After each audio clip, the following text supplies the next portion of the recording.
আমাদের ক্ষেত্রে কতটা প্রযোজ্য তার আমরা প্রমাণ পাচ্ছি আজকের এই পত্রিকা উদ্বোধনে। আমরা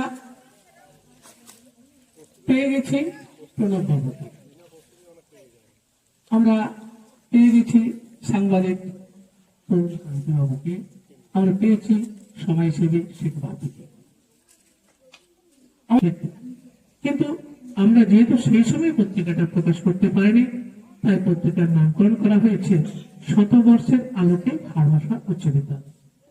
আমরা পেয়েছি রঞ্জিত টুডু মহাশয় বাবুকে, যিনি প্রথম থেকেই আমাদের বিদ্যালয়ের সঙ্গে ওতপ্রোতভাবে যুক্ত। শতবর্ষের উদ্বোধনী অনুষ্ঠানেও তিনি বিরাটভাবে যুক্ত ছিলেন। আমরা পেয়েছি শেখ বাপিকে, আমরা পেয়েছি আমাদের শেখ জামালদাকে, যিনি বিদ্যালয় পরিচালনা সমিতির সদস্য, আর সুকুমার বাবু যিনি প্রেসিডেন্ট, কিন্তু আছেনই বরাবরই আমাদের সঙ্গে যুক্ত। আমাদের পত্রিকাটির প্রচ্ছদ অলঙ্করণ করেছেন আমাদের লাইব্রেরিয়ান, আমাদের ছোট ভাই, আমাদের কাছের মানুষ শুভেন্দু গাঙ্গুলি মহাশয়।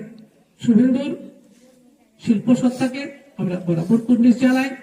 শুভেন্দু এত ভালো ছবি আঁকতে পারে, এত ভালো লিখতে পারে যে আমরা ওকে বলেছি আমাদের বিদ্যালয়ের দেওয়ালে যাতে বিভিন্ন বাণী, ছবি ইত্যাদি করে, তার জন্য যেটুকু আমাদের হয় সেটা কাজে লাগাবো।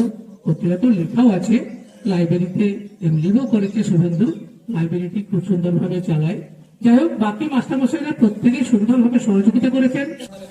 বিশিষ্ট সমাজসেবী কাকি শেখ মহাশয়ের কাছ থেকে তাকে কিছু বলার জন্য অনুরোধ করছি।